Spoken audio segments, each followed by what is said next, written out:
श्रीभगवान् उवाच।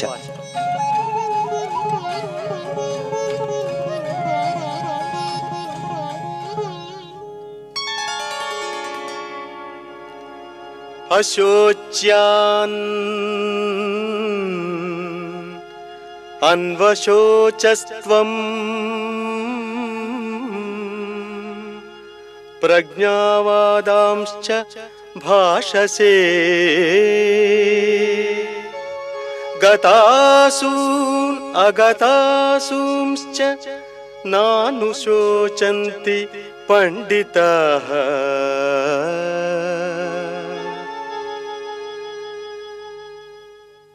నీవు దుఃఖింపదగని వారిని గురించి, దుఃఖింపదగని విషయాలను గురించి ఎడతెగకుండా దుఃఖిస్తున్నావు. పైగా అన్నీ తెలిసిన జ్ఞానివలే మాట్లాడుతున్నావు. ఆత్మజ్ఞానం కలిగిన జ్ఞానులు, పండితులు గతించిన వారిని గురించి గాని, బ్రతికి ఉన్న వారిని గురించి గాని ఇలా దుఃఖించరు.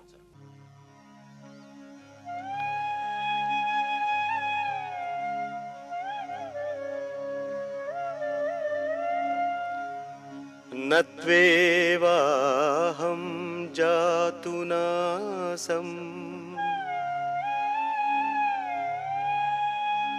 न त्वं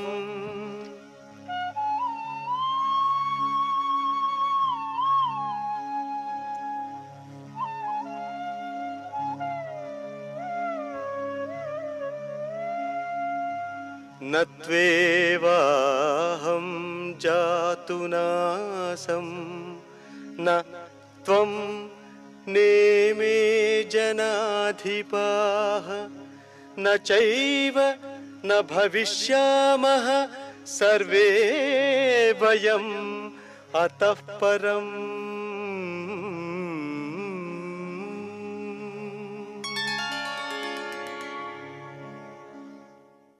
నేను ఇది వరకు లేక ఇప్పుడు ఇలా దేహంతో ఉన్నాననటం అంటే పుట్టాననటం తప్పు. అలాగే నీవు, ఈ రాజులు కూడా దేహంతో పుట్టినవారనటం కూడా తప్పే. అంతేకాదు, మనమందరము ఇక ఉండబోమనటం అంటే నశించేవారనటం కూడా తప్పే. ఇది తత్వం, ఇది నిజం. దేహాది జగత్తునకు విలక్షణమైన తత్వమే నేను. వాస్తవంలో నీవు కూడా అంతే. నీవు గుర్తించవలసిన తత్వం ఇదే. వాస్తవంలో నీకు నాకు భేదం లేదు. అహం త్వమసి. తత్వమసి మహావాక్యార్థమును ఈ మాటలలోనే గమనించు.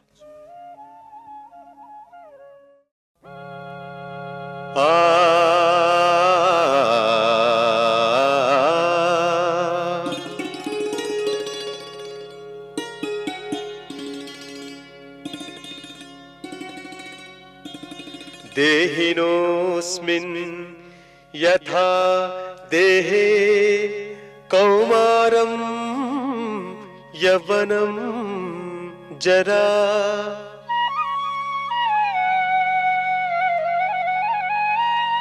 तथा देहान्तरप्राप्तिः धीरस्तत्र न मुह्यति।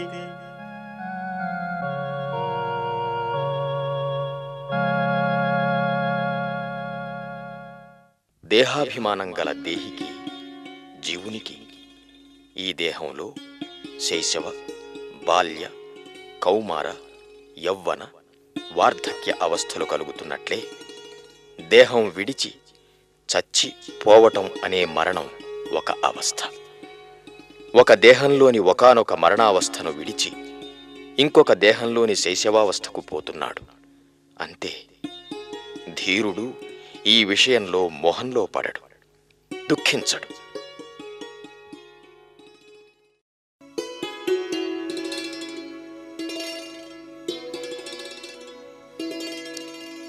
మాత్రాస్పర్శాస్తు కౌంతేయ శీతోష్ణ సుఖ దుఃఖదాః ఆగమాపాయినో అనిత్యాః తాం స్థితిక్షస్వ భారత.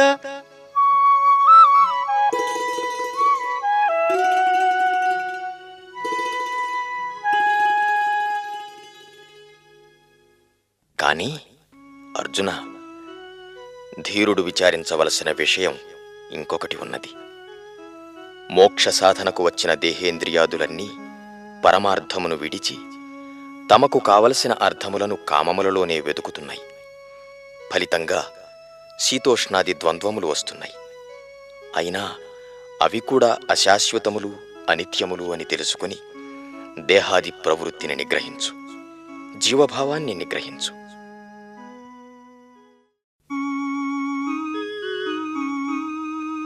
యం హి న వ్యధయంత్యేతే పురుషం పురుషర్షభ సమదుఃఖ సుఖం ధీరం సో అమృతత్వాయ కల్పతే.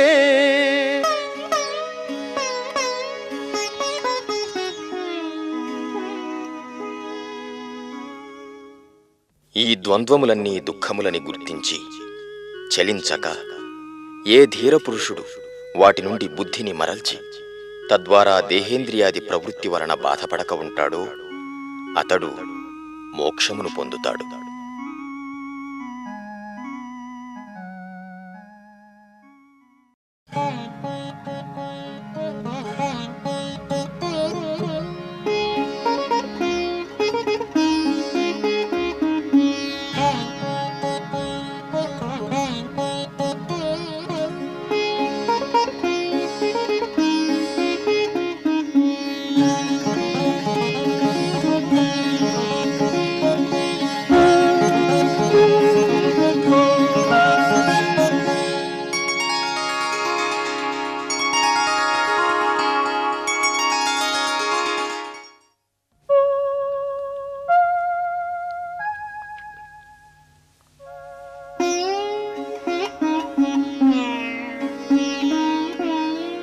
నాసతో విద్యతే భావః నా భావో విద్యతే సతః.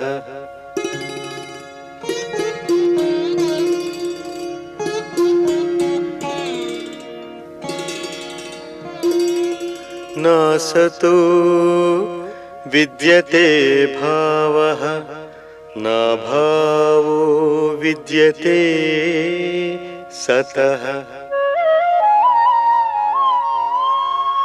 ఉభయోరపి దృష్టోంతస్తు అనయోస్తత్వదర్శిభిః.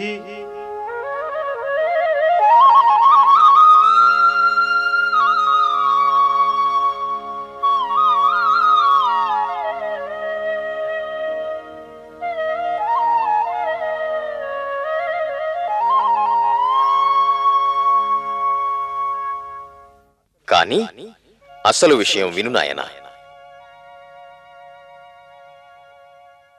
జగత్తుకు భావం, ఉనికి లేదు.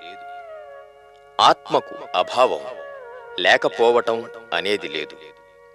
ఇది తత్వదృష్టి.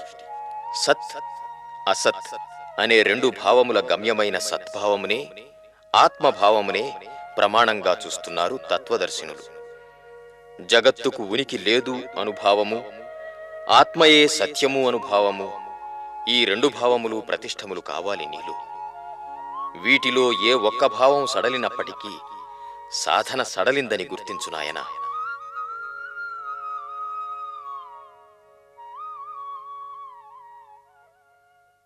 బోధపడింది కదూ, ఆత్మయే సత్యం, జగత్తు లేదు. ఈ తత్వదృష్టిని అవలంబిస్తున్నావు కదూ, ఇక విను.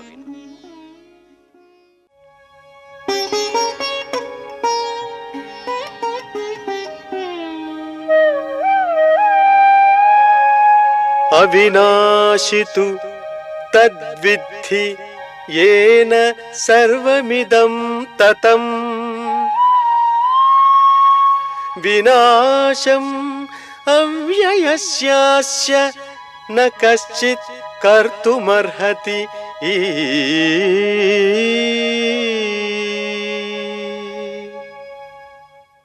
ఏ ఆత్మతత్వం సర్వవ్యాపి అయి ఉన్నదో నాశనమయ్యే దేహాది జగత్తుకు విలక్షణమైన ఆ తత్వం నాశనం కానిది.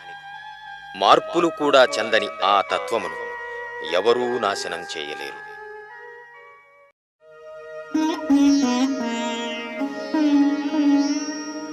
అంతవంత ఇమే దేహాః నిత్యస్యోక్తా శరీరిణః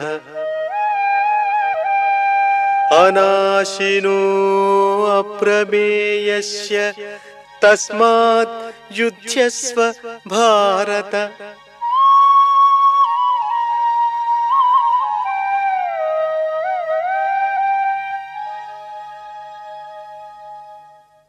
నిత్యమైనదిగను, నాశనం లేనిదిగను, ప్రమాణాతీతమైనదిగను వాస్తవతత్వం చెప్పబడుతున్న ఈ శరీరం గలవాని యొక్క శరీరమే నశిస్తున్నది. అంటే శరీరి యొక్క శరీరమే నశిస్తున్నది. తన నిజస్వరూపమైన ఆత్మ నశించటం లేదు. కనుక దుఃఖం విడిచి నశించని ఆత్మస్వరూపాన్ని తెలుసుకోవటానికి యుద్ధ ప్రయత్నంతో సాధన చెయ్యి అర్జున.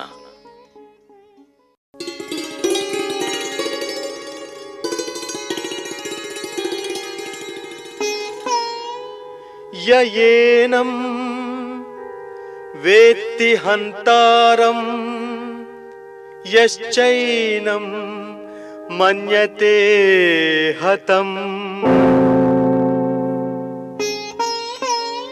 ఉభౌ తౌ న విజానీతః నాయం హంతి న హన్యతే.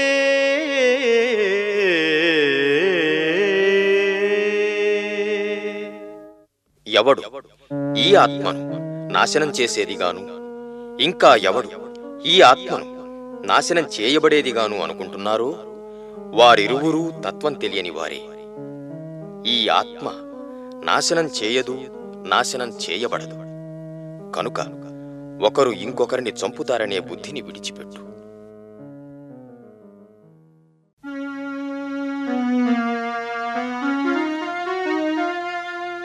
న జాయతే మ్రియతే వా కదాచిత్ నాయం భూత్వా భవితా వా న భూయః అజో నిత్యశాశ్వతోయం పురాణః న హన్యతే హన్యమానే శరీరే.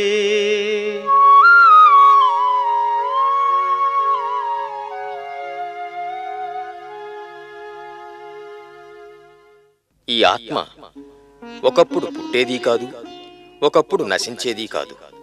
అంటే ఒకప్పుడు లేక తరువాత ఉండటం అంటే పుట్టటం, ఒకప్పుడుండి తరువాత లేకపోవటం అంటే నశించటం అనే అవస్థలు లేవు. ఈ ఆత్మ పుట్టదు, నశించదు, మార్పులు చెందదు, ఎప్పుడూ కొత్త అనుభవంగానే నిత్యమై ఉంటుంది. శరీరం నాశనమైనా ఈ ఆత్మగాని, ఆత్మానుభవంగాని, ఆత్మానందంగాని నశించదు.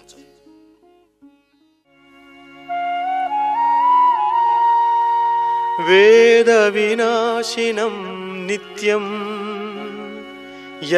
యేనమజమవ్యయం కథం సపురుషః పార్థ కం ఘాతయతి హంతికం.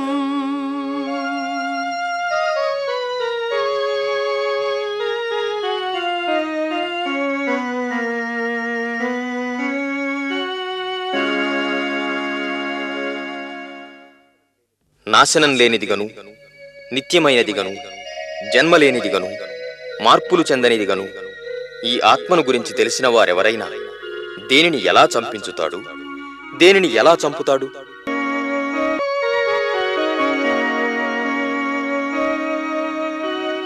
వాసాంసి జీర్ణాని యథా విహాయ నవాని గృహ్ణాతి నరోపరాణి తథా శరీరాణి విహాయ జీర్ణాని అన్యాని సంయాతి నవాని దేహి.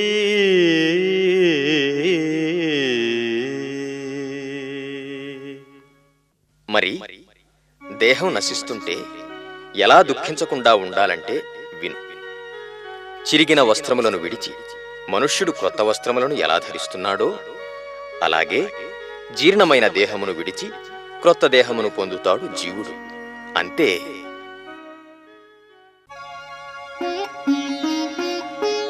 నైనం ఛిందంతి శస్త్రాణి నైనం దహతి పావకః న చైనం క్లేదయంత్యాపః న శోషయతి మారుతః.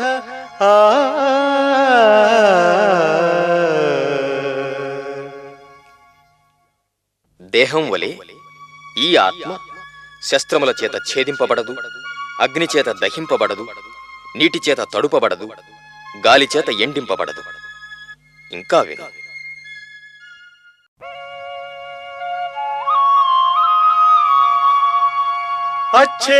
అచ్ఛేద్యోయం అదాహ్యోయం అక్లేజ్యో అశోష్య ఏవ చ నిత్యః సర్వగతస్థాణుః అచలోయం సనాతనః.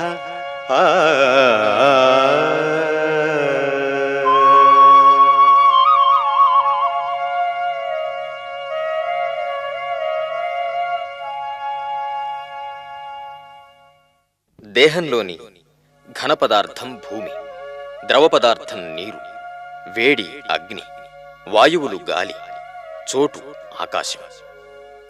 ఈ ఆత్మ ఈ భూమి చేత ఛేదింపబడదు, నీటి చేత తడుపబడదు, అగ్ని చేత దహింపబడదు, గాలి చేత ఎండింపబడదు, ఆకాశం నుండి చోటును ఆశించదు. అంటే పంచభూతాత్మకములైన దేహాది పదార్థముల చేతను బాహ్య పదార్థముల చేతను ఈ ఆత్మ ఏ విధంగానూ బాధింపబడుటలేదు. వాటి మార్పులు బాధ ఈ ఆత్మకు లేవు.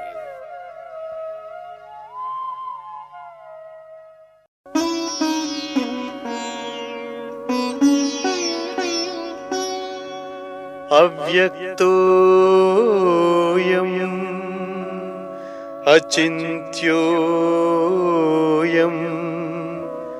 అవికార్యోయం